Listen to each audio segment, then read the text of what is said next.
I hope we don't go back to some of the practices in the past that, Harry and I had to grow up in. I think it's safe to say that change is on my agenda. Late one evening, a statement from Prince William sent tremors through royal corridors and charity circles alike. Whispers of irregular filings suddenly became headlines as talk of missing millions around Archewell exploded online. A routine review, insiders say, uncovered gaps no one expected, forcing aides into damage control overnight. The implications ripple beyond palaces, threatening reputations, alliances, and public trust worldwide. Was this a clerical nightmare, a misunderstanding, or something far darker? Who approved the finances? Where did the money go? And why is the revelation emerging now? When the ledger spoke louder than blood. To understand why Prince William reportedly stepped back as his brother's financial world began to unravel, the answer lies not in emotion, but in arithmetic. While public statements floated explanations about minor clerical issues and a misplaced check, a quieter and far more serious review was underway inside Kensington Palace. There, financial advisors were not asking if something went wrong, but how far it had gone. The official U.S. tax filings painted a stark picture. Archewell had not merely slowed down, it had collapsed under its own weight. In 2021, the foundation entered what many described as a golden phase. $13 million poured in, driven by global attention and goodwill. It was the height of optimism when the Sussex brand appeared untouchable. But by 2022, the numbers told a different story. Revenue crashed to just $2 million in a single year. Not a gradual decline, but a sudden drop that sent shockwaves through anyone trained to read financial statements.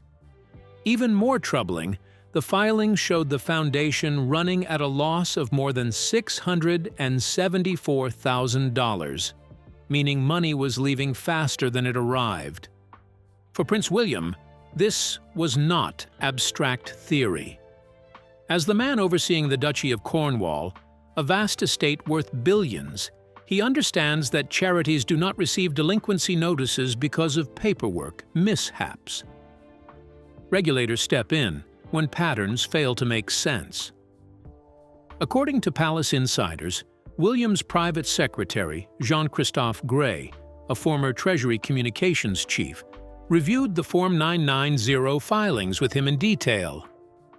What emerged was something investigators often describe in blunt terms: lifestyle bleed.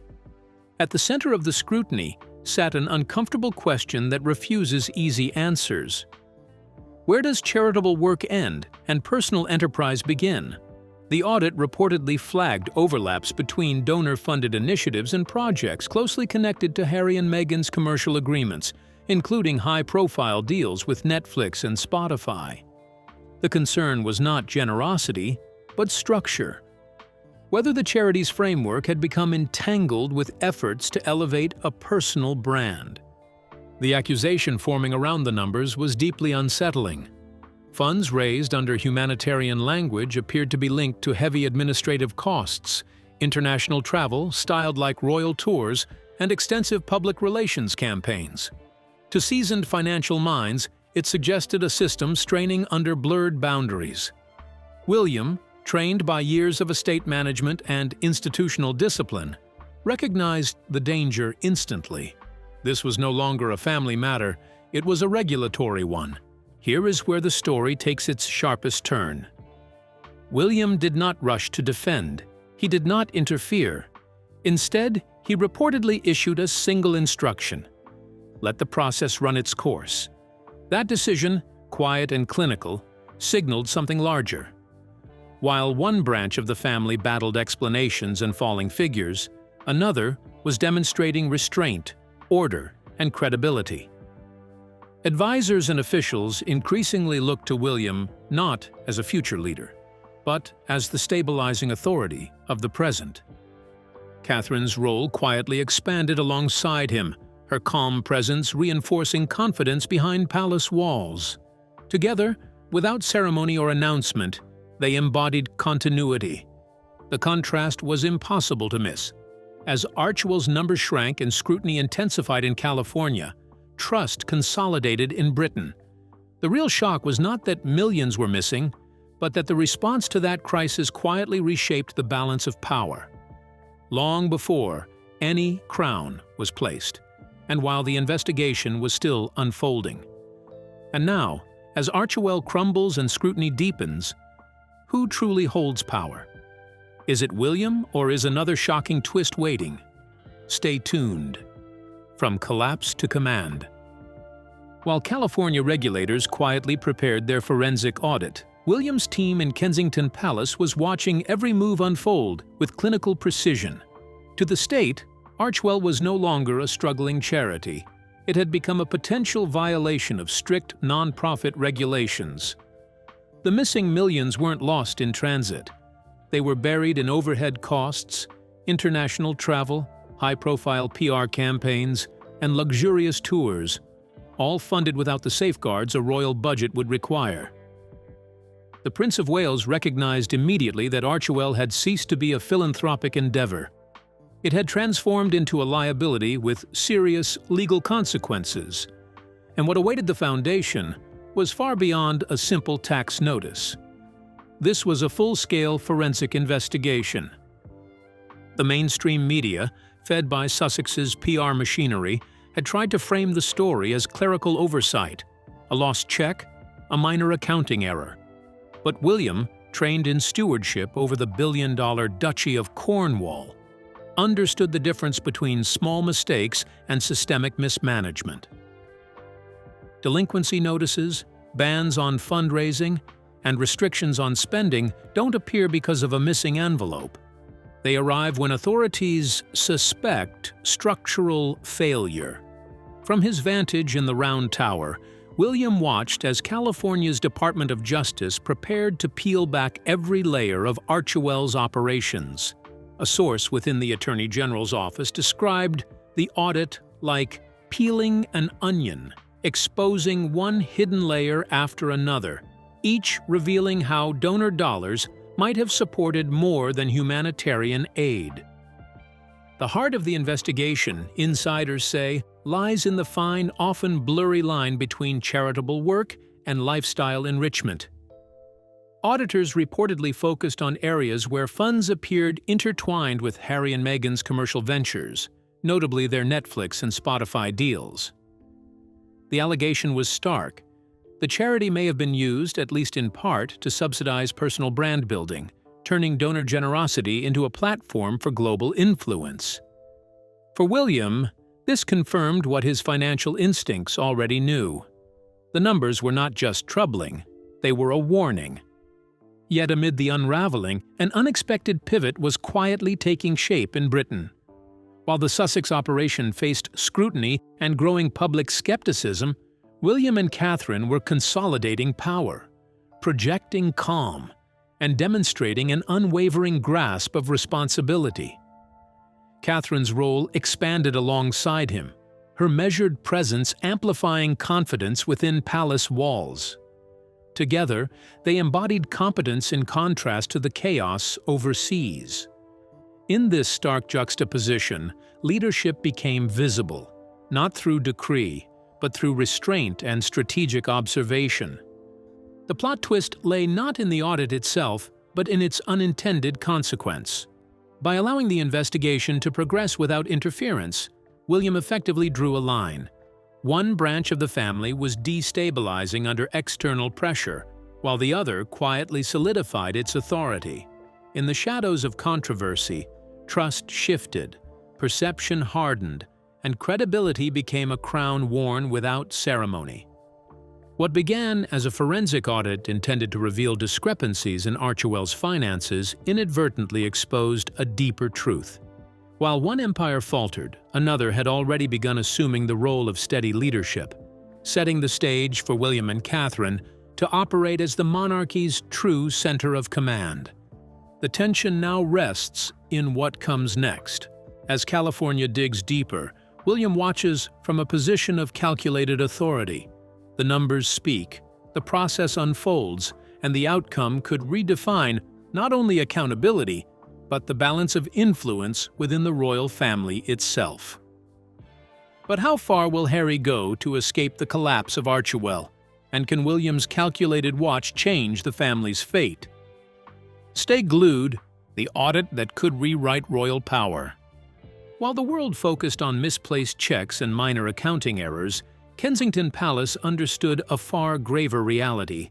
The missing millions weren't simply lost, they were buried in opaque administrative costs, extravagant travel, and high-end PR campaigns framed as charitable work. In the eyes of the California Department of Justice, this wasn't just sloppy bookkeeping. It teetered on the edge of fraudulent solicitation, a potential legal disaster. For Prince William, trained in the meticulous management of the billion-dollar Duchy of Cornwall, the stakes were crystal clear. A forensic audit is designed to uncover fraud, not correct typos. If auditors found evidence that donor funds had paid for private jets, security teams, or media campaigns meant to bolster Meghan's image under the guise of charity, the consequences would be catastrophic. This was never about a late filing fee. It was about the misuse of royal association, a misstep that threatened to tarnish not just Archewell, but the monarchy's broader network of patronages. The delinquency notice itself became a mark that could spread public doubt and stain Harry's reputation. William reportedly made a calculated, almost cold decision. Do not intervene. You cannot stop a forensic audit with statements or press releases.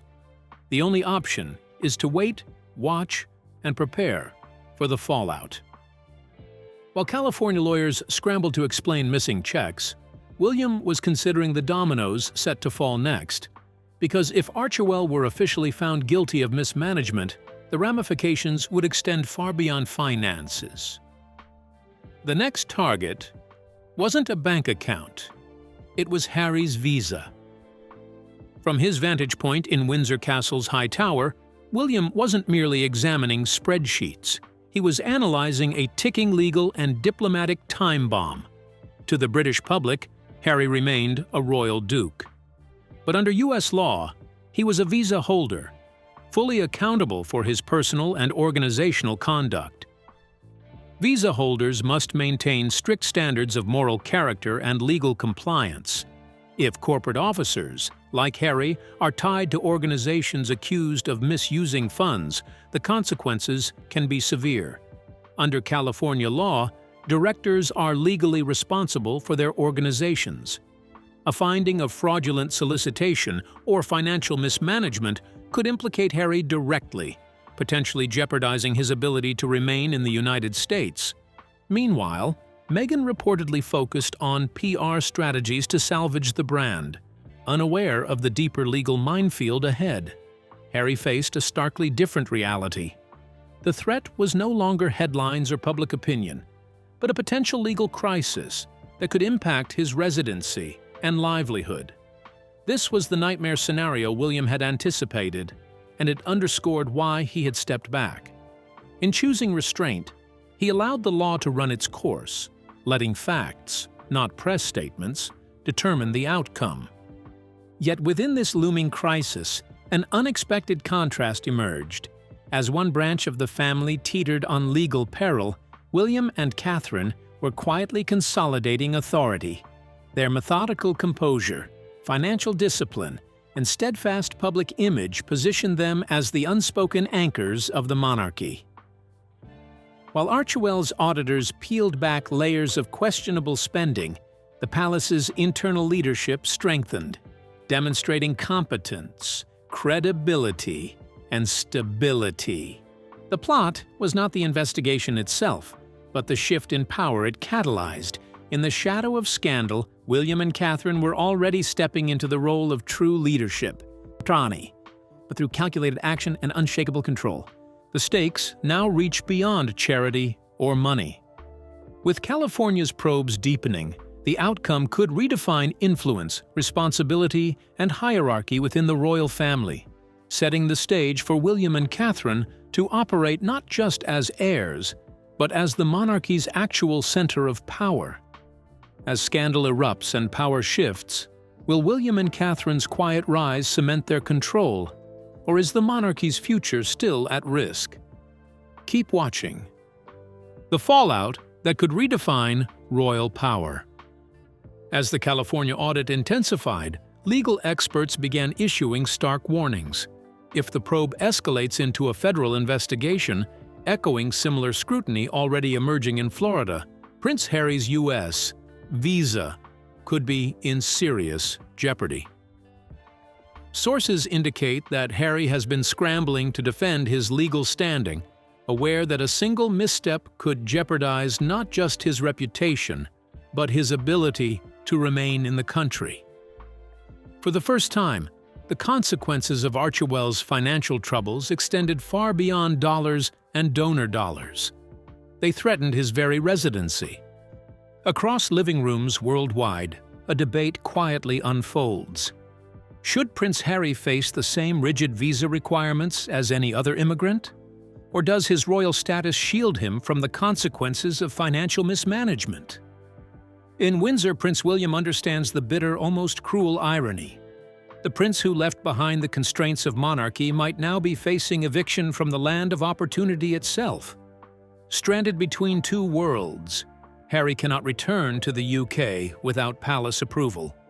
The gates, effectively closed by William and the King, leave him vulnerable in America, where the good moral character clause looms over his every legal move. From William's vantage point in the Round Tower, the picture is chillingly clear. A brother who sought independence by building a life across the Atlantic has constructed it on unstable ground.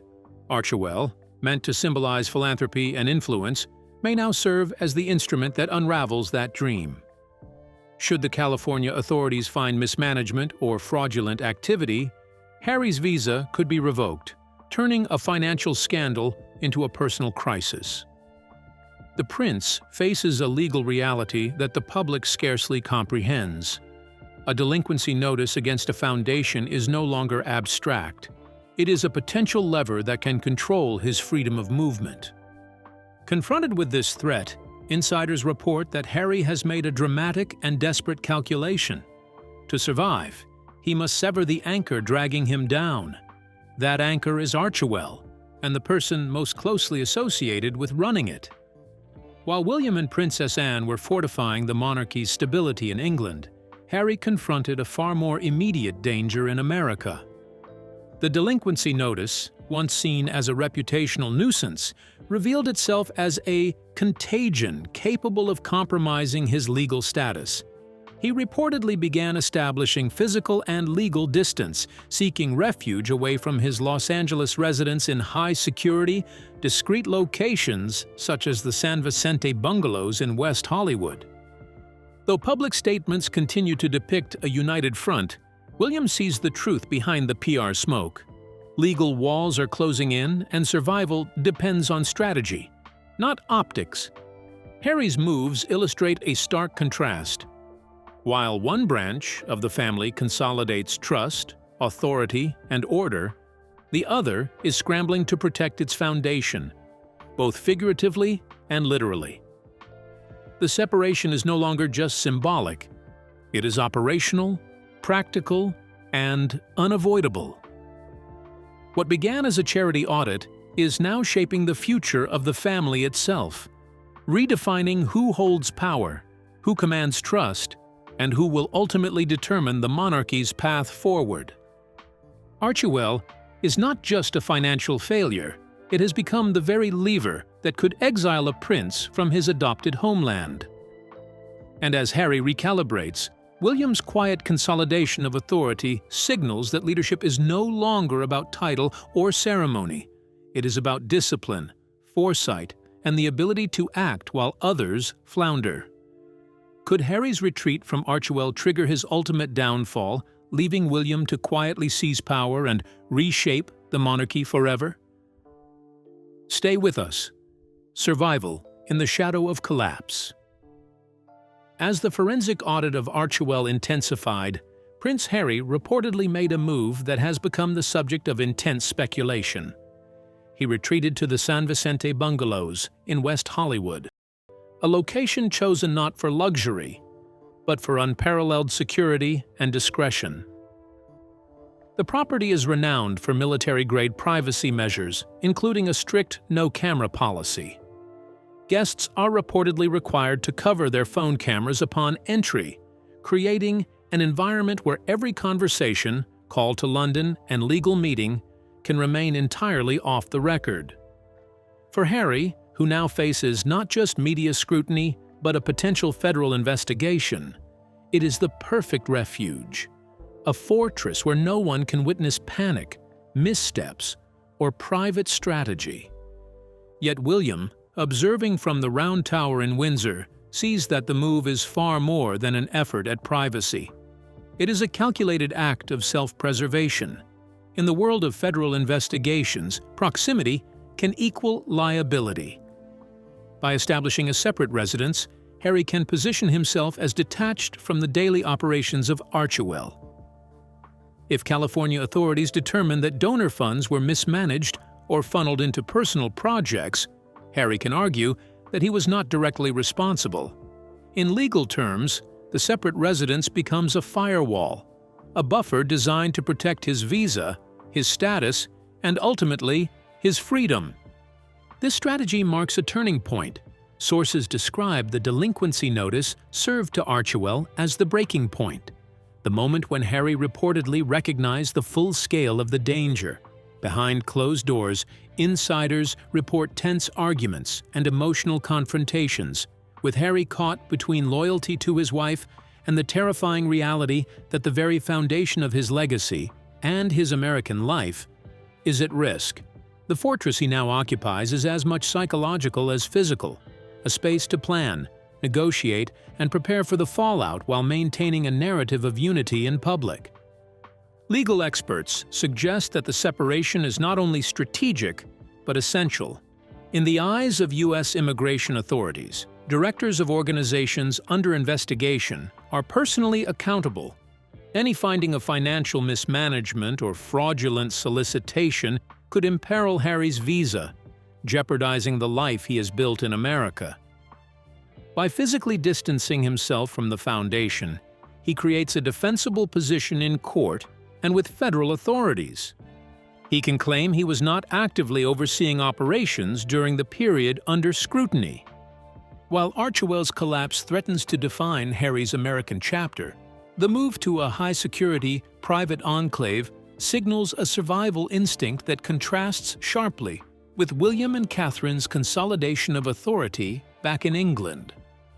As one branch of the family fortifies its public trust and institutional control, the other is maneuvering to shield itself from legal and personal catastrophe. In this juxtaposition, the story of the monarchy is no longer only about titles or ceremony. It is about strategy, accountability, and who can navigate crises while preserving both reputation and future power. The stakes have escalated from financial mismanagement to personal survival, and from public scandal to legal jeopardy. Every decision Harry makes now carries the weight of potential deportation, media scrutiny, and the irreversible reshaping of his place in the royal narrative. Meanwhile, William and Catherine watch carefully, their measured approach highlighting the dramatic divergence of fate between two brothers, one consolidating legacy, the other scrambling to survive. So what do you think Harry will choose? Fight, flee, or face the law as William quietly consolidates ultimate power? Text wrapping break. The collapse that redefined alliances. As the Archewell scandal deepened, the dynamics within the Sussex marriage reportedly shifted in ways that stunned insiders. Meghan, according to sources, interpreted the audit and its resulting public scrutiny as sabotage, and push aggressively to fight back. Prince Harry, by contrast, approached the crisis with calculated caution, emphasizing diplomacy, compliance, and strategic distancing. This fundamental clash, battle versus restraint, war versus negotiation, shattered the unity that had once defined their public image. Where once they appeared inseparable, Now a fissure ran between them, one that had profound consequences for both their personal and professional lives. From his vantage point across the Atlantic, William watched with cold, precise understanding. He observed his brother retreating into the fortified sanctuary of the San Vicente bungalows, a place designed not only for privacy, but also as a legal buffer. Inside, Harry reportedly sat in silence, a sticker over his phone camera, executing a containment strategy as if the walls themselves could shield him from liability. The freedom he had once sought, escaping the monarchy for independence in America, had become a prison of his own making. William recognized that Harry was no longer attempting to save Archewell. The Foundation had become toxic, and the only thing left to protect was himself. Meghan, in turn, was left facing the storm alone. Stripped of the immediate support of her husband, she stood under the harsh glare of the legal and media spotlight. Hollywood, once a source of opportunity and acclaim, offered no refuge. Instead, the industry appeared to retreat as scrutiny intensified. Donors pulled back, contracts faced renewed examination, and the public narrative shifted from admiration to suspicion. The pressure was immense, and the isolation amplified every misstep.